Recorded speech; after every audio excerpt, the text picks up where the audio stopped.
ನೋಡ್ರಿ ಸ್ನೇಹಿತರೆ, ಎಂ ಪಿಯಲ್ಲಿ ಕಳ್ಳನ ಮಕ್ಕಳನ್ನ ತೋರಿಸ್ತೀನಿ ಬರ್ರಿ.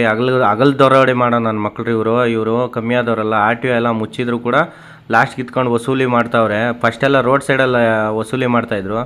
ಇವಾಗ ಬಂದು ಒಳಗಡೆ ಮತ್ತೆ ಬಾರ್ಡ್ರ್ ಒಳಗಡೆಯಿಂದ ಹೋಗಿ ಪೇಮೆಂಟ್ ಮಾಡೋ ಥರನೇ ಕರ್ಕೊಂಡು ಗಾಡಿನ ಎತ್ಕೊಂಡೋಗಿ ಅಲ್ಲಿ ಒಳಗಡೆ ಅಲೌನ್ಸ್ಮೆಂಟ್ ಮಾಡಿ ಆ ಗಾಡಿ ನಂಬರ್ ಹೇಳಿ ಆಮೇಲೆ ಬಿಡೋದು. ಎಂಟ್ರಿ ಕೊಟ್ಟಾದ್ಮೇಲೆ ಮುಂಚೆ ಎಲ್ಲ ಇಲ್ಲಿ ವಸೂಲು ಮಾಡ್ತಾಯಿದ್ರು. ಯಾವನೋ ಲಾರಿ ಒಂದು ತಲೆಕೆಟ್ಟು ಗುದ್ದು ಎಲ್ಲರನ್ನೂ ಸಾಯಿಸ್ಬಿಟ್ನೋ, ಅದಕ್ಕೆ ಭಯ ಬಿದ್ದು ಇವಾಗ ಒಳಗಡೆಯಿಂದ ಬಿಡ್ತಾನೆ.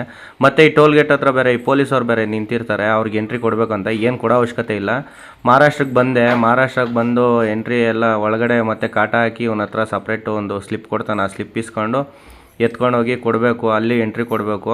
ಪ್ರತಿಯೊಂದು ಎಂಟ್ರಿಗಳು ಕೊಟ್ಕೊಂಡು ನಾವು ಮುಂದೆ ಸಾಗಬೇಕು. ಮತ್ತು ಎತ್ಕೊಂಡು ಒಳಗಡೆ ಹೋಗಿ ಆ ಬಿಲ್ಲು ಕೊಟ್ಟು ಟನ್ನೇಜ್ ಎಷ್ಟೈತೆ ಅಂತ ನೋಡ್ತಾನೆ. ಅಕಸ್ಮಾತ್ ಏನಾದರೂ ಏನಾದರೂ ಒಂದು 50 kg 100 kg ಜಾಸ್ತಿ ಇದ್ದರೂ ಕೂಡ 20ರಿಂದ 30 ಸಾವಿರ ನಮ್ಮದಲ್ಲ ಅನ್ಕೊಬೇಕು. ಅಷ್ಟು ಫೈನ್ಗಳು ಹಾಕ್ತಾರೆ ಮಹಾರಾಷ್ಟ್ರದಲ್ಲಿ. ಎಲ್ಲೋ ದುಡಿಯೋದು ಎಲ್ಲೋ ಕಳಿಯೋದು ಅಂತಾರಲ್ಲ, ಇದೆ. ಈ ನನ್ನ ಮಕ್ಕಳೇ ಎಲ್ಲ ತಿಂದಾಕ್ತಾರೆ. ಇನ್ನೇನು ಉಳಿಯುತ್ತೆ ಓನರ್ಗಳಿಗೆ? ಏನು ಉಳಿಯಲ್ಲ, ₹1 ಉಳಿಯಲ್ಲ. ಆ ಥರ ಕಷ್ಟಗಳೈತೆ.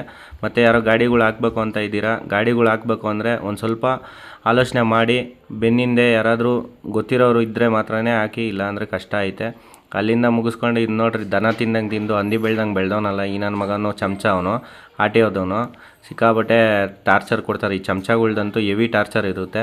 ನನಗಂತೂ ಇವ್ರಿಗೆಲ್ಲ ದುಡ್ಡುಗಳು ಕೊಟ್ಟು ನನಗೆ ಬೇಜಾರಾಗಿ ನೋಡ್ರಿ ಈ ಥರ 3 ಸರಿ ಹೋಗೋದು ಹಿಂಗೆ ಬಿಸಾಕಿದ್ರೆ ಅವಾಗ ನಾನು ಹೊಟ್ಟೆ ತಂಪಾಗುತ್ತೆ. ಈ ವಿಡಿಯೋ ಇಷ್ಟ ಆಗಿದ್ರೆ ಲೈಕ್ ಮಾಡಿ, ಶೇರ್ ಮಾಡಿ, ಕಮೆಂಟ್ ಮಾಡಿ ಫ್ರೆಂಡ್ಸ್.